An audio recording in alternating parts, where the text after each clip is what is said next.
Canadian goalkeeper Stephanie Labbe's journey through panic attacks to Olympic gold Swedish striker Kosovare Asllani has just placed the ball on the spot to take the first kick of a penalty shootout to decide the gold medal match of the women's 2020 Olympic soccer final. It's about as pressurized as it gets for a footballer, and yet, 12 yards away, Canadian goalkeeper Labbe is smiling. 2 days later, Olympic gold medalist and penalty shootout hero Labbe isn't smiling. She lies in a dark room. She has spent most of the previous 48 hours there. To understand her numbness following the achievement of a lifelong dream, Labbe takes us back to the first game of the tournament against host Japan. Overflow that takes a toll over time, and sometimes we don't always see or feel what that toll is until something comes in and kind of shakes it up a bit. That's what that injury did. It was like the water was almost getting to the brim. I felt good and confident, but just that one extra thing is what spilt it over. Despite the ongoing pain of her injury and a number of trips to the hospital, Labbe and her team agreed she was physically fit to continue.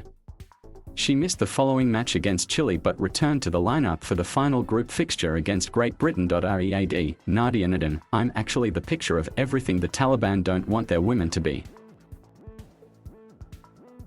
However, unseen ones were making it a war on two fronts.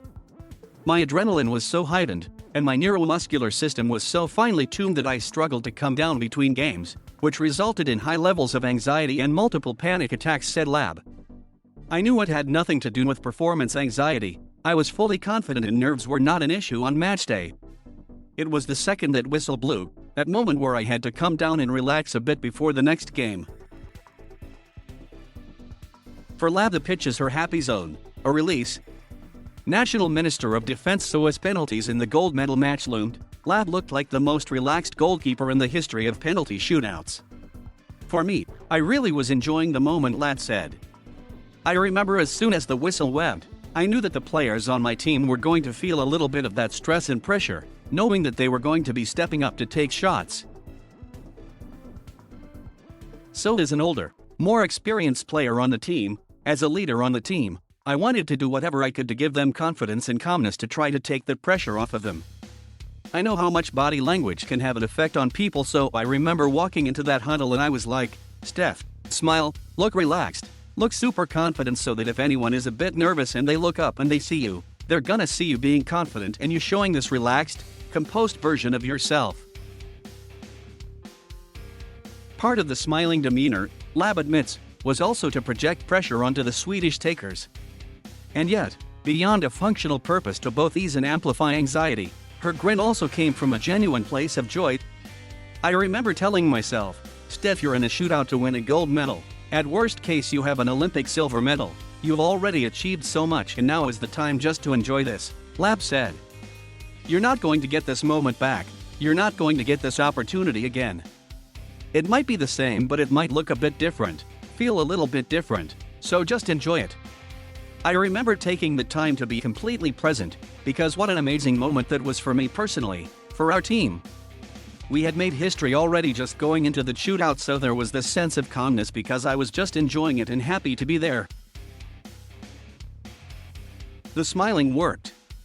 Labbe saved 2 penalties, Sweden failing to hit the target with 2 more, as Canada triumphed 3-2 in the shootout to spark euphoric scenes on the pitch of the International Stadium Yokohama.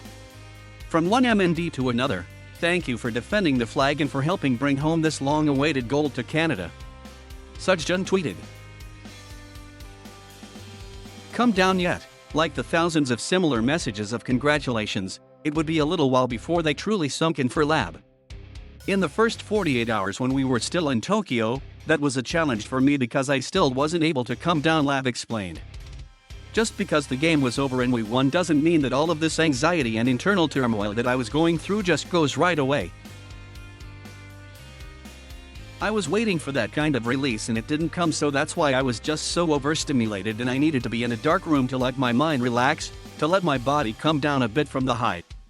It's definitely a day-by-day thing, and even now, I look at the medal and I'm like, is this really mine?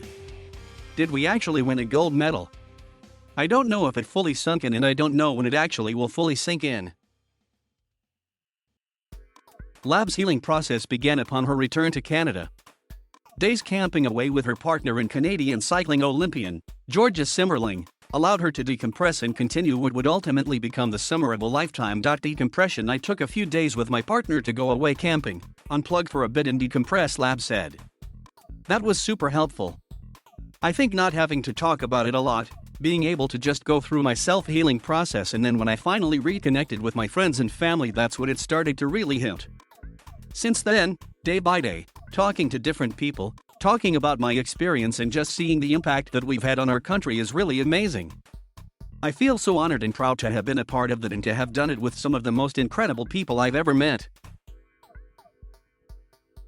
Simmerling, who in September retired from cycling and started her own sports marketing and agency business for female athletes, has long been a central cog of Labbe's support system. I think she is a great opposition to me in the sense that Georgia is pretty black and white and sees things in one way that's very different to me, Labbe said. She's gone through her own challenges, and I think the more open and vulnerable I've been with her, the more she's been able to be that with me. We're just humans. I've done a lot of work on that so that no matter where I am in a team, whatever role I'm playing, it doesn't affect how I think about myself. Whilst she believes the access to, and quality of, mental health resources for athletes has improved over the last decade, Labbe still feels more needs to be done. I think there's a myth that athletes need mental health resources directly related to performance, she said.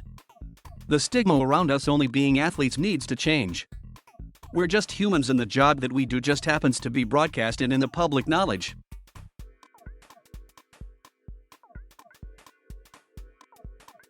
Thank you for watching.